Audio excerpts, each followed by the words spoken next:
তপশিলি জাতি আদিবাসী প্রাক্তন সৈনিক কৃষি বিকাশ শিল্প কেন্দ্র একটি সমাজ কল্যাণ সংস্থা।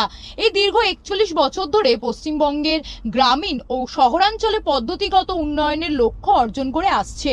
সমাজে পিছিয়ে পড়া মানুষদের জন্য কৃষি, শিক্ষা, বিবিধ কাজকর্মের মাধ্যমে সমাজে পিছিয়ে পড়া মানুষের পাশে দাঁড়িয়েছে। অতীত, বর্তমান ও ভবিষ্যতে সমাজের উন্নয়নমূলক কাজ করাই মূল উদ্দেশ্য সংস্থার। বর্তমানে সোসাইটি ওয়েবসাইট কেন্দ্রীয় সরকার দ্বারা স্বীকৃত। এই সোসাইটিটি কেন্দ্রীয় সরকারের নীতি আয়োগ দ্বারা স্বীকৃত। আমাদের সোসাইটির নাম তপশিলি জাতি আদিবাসী প্রাক্তন সৈনিক কৃষি বিকাশ শিল্প কেন্দ্র। আমি এই সোসাইটির সেক্রেটারি পিঙ্কি সিং। আমাদের সোসাইটির মেন উদ্দেশ্য, আমরা নীতি আয়োগ দ্বারা অ্যাপ্রুভ ওয়েবসাইট লঞ্চ করে এই ওয়েবসাইটের মাধ্যমে পিছিয়ে পড়া ছেলে মেয়েদের আমরা ফর্ম ফিল আপের মাধ্যমে আমরা এই ওয়েস্ট বেঙ্গলে সবাইকে পার্মানেন্ট একটা কর্মসংস্থানের জায়গা এনে দেওয়া। বলে বিভিন্ন প্রজেক্ট আনছি। সেই প্রজেক্টগুলো আমাদের এগ্রিকালচার, হেলথ, সোলার, তারপরে আমরা বাড়িঘর বানানো, টয়লেট, মৎস্য বিভাগ, বিভিন্ন কাজ আমরা আনছি। আর নেক্সট আমাদের যে পিছিয়ে পড়া লোক আছে, যারা আজ কোনো কাজ করতে পারছে না, তাদেরকে এগিয়ে এনে এই সংস্থার মাধ্যমে কর্ম দেওয়া।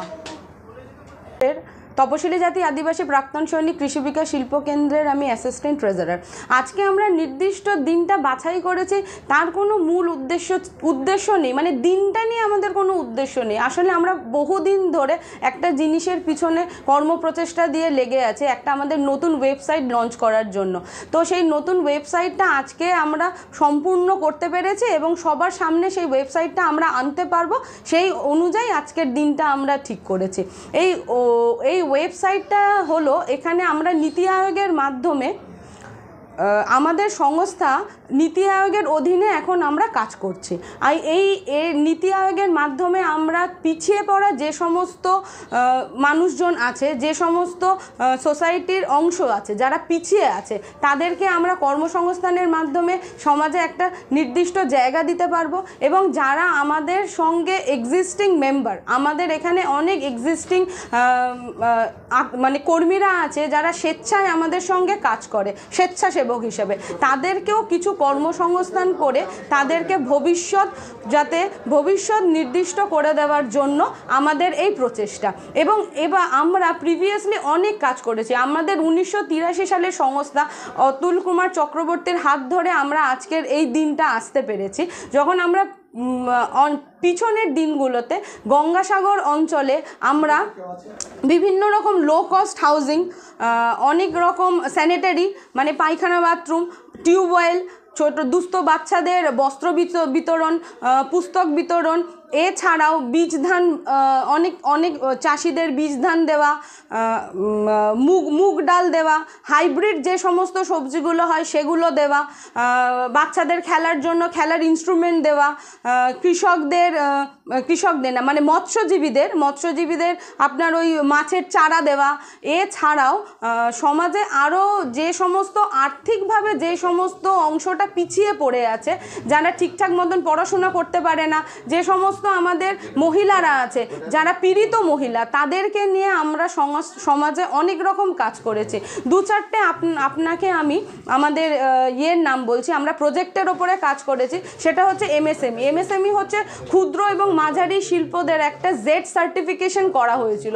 সেই আমরা প্রায় 250 থেকে 300টা জেড সার্টিফিকেট প্রদান করেছি, মানে করতে সাহায্য করেছি সেই ক্ষুদ্র এবং মাঝারি সংস্থাগুলোকে।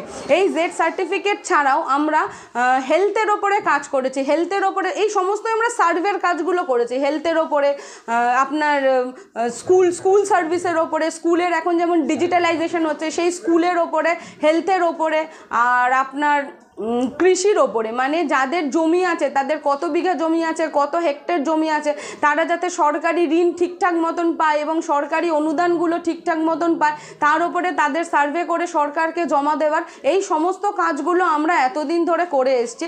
এবার সেই কাজগুলো আরও যাতে সুচারুরূপে করতে পারি এবং সরকার থেকে আমরা সঠিক অনুদান পেতে পারি, আমাদের সংস্থা যাতে সরকারি ডোমেন পেতে পারে, যাতে করে সমাজের আমরা অনেক বেশি উন্নতি করতে পারি এবং যত সংখ্যক আমাদের আনএমপ্লয়মেন্টটাকে আমরা ঠিকঠাক মতন মানুষকে কর্মসংস্থান দিতে পারি, তার প্রচেষ্টার জন্যেই আমাদের এই সংস্থা, তার প্রচেষ্টার জন্যেই আমাদের এই লড়াই এবং তার প্রচেষ্টার জন্যেই আজকের এই প্রেস কনফারেন্স।